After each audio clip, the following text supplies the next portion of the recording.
आप देख रहे हैं काश्यप ट्यूटोरियल्स और मैं हूं प्रभाकर आचार्य। तो दोस्तों, आज हम दूसरा वीडियो देख रहे हैं व्यंजनांश शब्द पे। अभी तक आपने देखा कि तद्धित प्रत्यय या फिर जो व्यंजनांश शब्द के प्रत्यय है उसका प्रयोग कैसे करते हैं, वो कौन से प्रत्यय हैं, और उसके बेसिस पे हम लोगों ने दो टेबल देखा था, इसका सचिन का और राजन का। तो अब आगे के शब्द हम देखते हैं कि कैसे बनाया जाता है, और आशा करता हूँ कि आपने वो प्रत्यय नोट करके रखा है, आप वो प्रत्यय आप आपने कर लिया होगा और आप आसानी से उसका प्रयोग करके व्यंजनांश शब्द बना रहे होंगे। तो चलिए शुरू करते हैं। एक बार मैं आपको वापस याद दिला देता हूँ कि प्रथमा विभक्ति अर्थात कर्ता, जिसका मीनिंग है ने, इस कर्ता ने सब्जेक्ट जो होता है। द्वितीया अर्थात कर्म कारक, जो को प्रीपोजिशन होता है, कारक चिन्ह है। तृतीया अर्थात करणम, जिसमें प्रीपोजिशन कारक चिन्ह है ने, से, द्वारा, बाय और विथ। चतुर्थी संप्रदान कारक कहते हैं, इसमें कारक चिन्ह है के लिए और फॉर। पंचमी अपादान कारक, जो अलग होने के अर्थ में आता है, तो इसमें कारक चिन्ह है से, अलग होना, और इंग्लिश में है फ्रॉम। षष्ठी जिसे संबंधम कहते हैं, संबंध कारक कहते हैं, इसमें कारक चिन्ह है का, के, की, रा, रे, री, इंग्लिश में होता है ऑफ।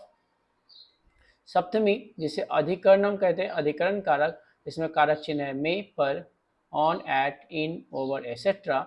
संबोधन अर्थात संबोधन कोई कारक नहीं है, इसे एड्रेसिंग वर्ड कहते हैं, मतलब बुलाने के लिए प्रयोग किया जाता है, और इसमें चिन्ह है हे, भो, अरे, हे, ओ, एक्सेट्रा इन इंग्लिश। तो चलिए आगे हम जाते हैं, और आपको वापस मैं एक बार याद दिला देता हूँ, प्रत्यय दिखा देता हूँ कि कौन से प्रत्यय हैं जिसका प्रयोग करके हम व्यंजनांश शब्द बना सकते हैं आसानी से। ये वो प्रत्यय है, प्रथमा में डैश, औ, अह, अम, औ, अह, आ, भ्याम, भीः, ए, भ्याम, भ्यः, अह, भ्याम, भ्यः, अह, ओह, आम, ई, ओह, सु, हे, डैश, हे, ओ, हे, अ।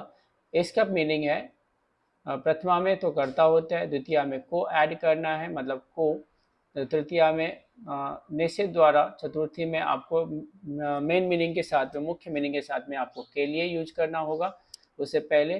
पंचमी में मेन जो है उसका मुख्य मीनिंग, उससे पहले आपको से अलग होने का अर्थ ऐड करना होगा। षष्ठी में मेन वर्ड से पहले आपको काके की या फिर रारेरी ऐड करना होगा। सप्तमी में पर मुख्य शब्द से पहले ऐड करना है, और संबोधन में ये एड्रेसिंग वर्ड है। तो अगर हम आगे बढ़ते हैं, जो कि हम नेक्स्ट टेबल देखेंगे कैसे इसका ऐड करके हम टेबल बना सकते हैं। तो अभी तक हम लोगों ने देखा था भगवत और सचिन वर्ड। आज हम शुरू करेंगे भाविन। ये भी इंदंत शब्द है जिसका मीनिंग है फ्यूचर, लेकिन ये नपुंसक लिंग शब्द है और ये भी विशेषण है। तो इसमें आप देखिए क्या है, भावी नौ ड्रॉप हो जाएगा। भाविनी, भाविनी प्रथमा, आपको ध्यान देना है कि यहाँ पे ई छोटी हो रही है, कौन सी ई छोटी हो रही है, कौन सी बड़ी हो रही है। तो आप ध्यान से देखेंगे, जो मैंने हाईलाइट किया है तो आपको मदद करेगा आपको समझने में। तो चलिए वापस हम प्रथमा से शुरू करते हैं। भाभी, भाविनी, भाविनी प्रथमा, भाभी, भाविनी, भाविनी द्वितीया, भाविना, भाविभ्याम, भाविभिः तृतीया, भाविने, भाविभ्याम, भाविभ्यः चतुर्थी, भाविनः, भाविभ्याम, भाविभ्यः पंचमी, भाविनः, भाविनोः, भाविनां षष्ठी, भाविनी, भाविनोः, भाविषु सप्तमी, हे भावी या फिर हे भाविन, हे भाविनी, हे भाविनी संबोधनम। तो ये हमारा इंदंत शब्द भाविन का है। अब हम आगे बढ़ते हैं और अनंत शब्द देखेंगे। आत्मन, जिसका मीनिंग है सोल, मीन्स आत्मा। ये अनंतम पुल्लिंगम नाम है, ये पुल्लिंग शब्द है अनंत का। तो चलिए इसमें भी देखते हैं, यहाँ पे भी नौ ड्रॉप होगा प्रथमा एक वचन में, और मौ जो था वो माँ बन जाएगा, बाकी जगह पे अ आ जाएगा, लेकिन भ्याम और भी में वापस आपको नौ हटाना ही पड़ेगा। तो देखिए कैसे है, आत्मा, आत्मानो, आत्मानः प्रथमा, आत्मानम, आत्मानो, आत्मनः द्वितीया। तो प्रथमा और द्वितीया बहुवचन में चेंजेस है। प्रथमा एक बहुवचन में आता है आत्माना, द्वितीया बहुवचन में आता है आत्मनः, तृतीया में है आत्मना, आत्माभ्याम, आत्मभिः, तृतीया आत्मने, आत्माभ्याम, आत्मभ्यः चतुर्थी, आत्मनः, आत्मभ्याम आत्मभ्यः पंचमी, आत्मनः आत्मनोः आत्मनां षष्ठी, आत्मनि आत्मनोः आत्मसु सप्तमी, हे आत्मन हे आत्मानो हे आत्माना संबोधनम। तो ये आपका प्रत्यय का प्रयोग करके आप अगर ध्यान से देखेंगे तो प्रत्यय आपको डैश औ अह अम औ अह आभ्याम भी एभ्याम भ्य, इस तरह से आप सिंपली समझ सकते हैं क्या प्रत्यय ऐड किया गया है। चलिए आगे बढ़ते हम और राजन शब्द देखते हैं। ये अनंत शब्द है, इसका मीनिंग है राजा, किंग, और ये भी पुल्लिंग शब्द है। तो आप देखिए यहाँ पे वापस नौ ड्रॉप किया गया है और राज जो था वो जा हो गया। तो राजा राजानो राजानः प्रथमा, राजानम राजानो राज्ञः द्वितीया। तो यहाँ पे बहुवचन में राज्ञ हो जाता है, वहाँ पे आत्मन होता था, बट यहाँ पे राज्ञ ज और य ज्वाइंट हो जाता है। तो राज्ञः द्वितीया, राज्ञा राजभ्याम राजभिः तृतीया, राज्ञे राजभ्याम राजभ्यः चतुर्थी, राज्ञः राजभ्याम राजभ्यः पंचमी, राज्ञः राज्ञोः राज्ञां षष्ठी, राज्ञी और राजनी राज्ञोः राजसु सप्तमी, हे राजन हे राजानो हे राजाना संबोधनम। चलिए मैं यहाँ पे आपको मीनिंग बताता हूँ। आप अगर मीनिंग समझेंगे तो आपको ये याद करने में भी आसान लगेगा और आप इसको इंटरेस्टिंगली इसको याद भी करेंगे। तो राजा में एक राजा, दो राजा, अनेक राजा। राजा नाम एक राजा को, दो राजाओं को, अनेक राजाओं को। राज्ञा में एक राजा के द्वारा, दो राजाओं के द्वारा, अनेक राजाओं के द्वारा। चतुर्थी में एक राजा के लिए, दो राजाओं के लिए, राजा के लिए, अनेक राजाओं के लिए। पंचमी में एक राजा से, दो राजाओं से, अनेक राजाओं से। षष्ठी में एक राजा का, दो राजाओं का, अनेक राजाओं का। सप्तमी में एक राजा में, दो राजाओं में, अनेक राजाओं में, हे एक राजा, हे दो राजा, हे अनेक राजा। तो मैं यहाँ पे एक, दो और अनेक का प्रयोग कर रहा हूँ ताकि आप समझ सके कि एक वचन, द्विवचन और बहुवचन का प्रयोग कैसे किया जाता है। चलिए आगे का शब्द है नामन। ये भी अनंत शब्द है, राजन की तरह या फिर आत्मन की तरह ये, लेकिन नपुंसक लिंग शब्द है जिसका मीनिंग है नेम।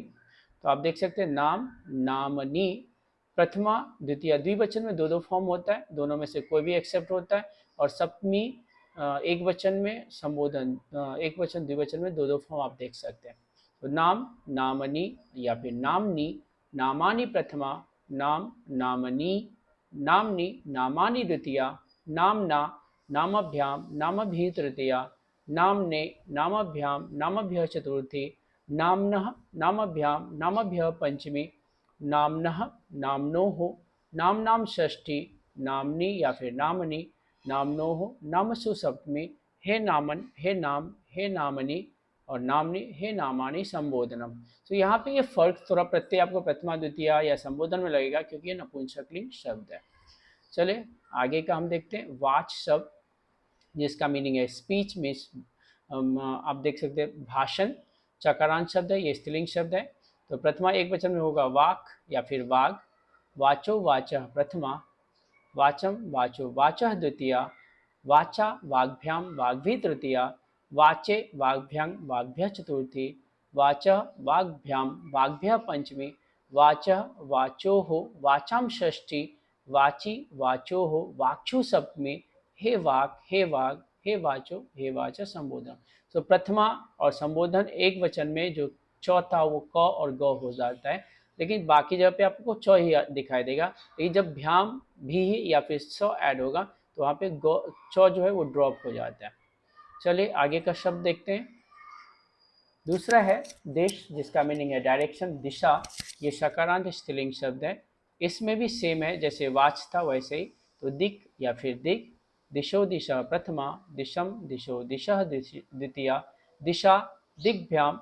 जब भ्याम और भी ऐड होगा तो श जो है वो ग बन जाएगा और संधि के रूल के हिसाब से। तो दिशा दिग्भ्याम दिग्भी तृतीया, दिशे दिग्भ्याम दिग्भ्या चतुर्थी, दिशः दिग्भ्याम दिग्भ्या पंचमी, दिशः दिशोः दिशां षष्ठी, दिशि दिशोः दिक्षु सप्तमी, हे दिक हे दिक हे दिशो हे दिशा संबोधनम।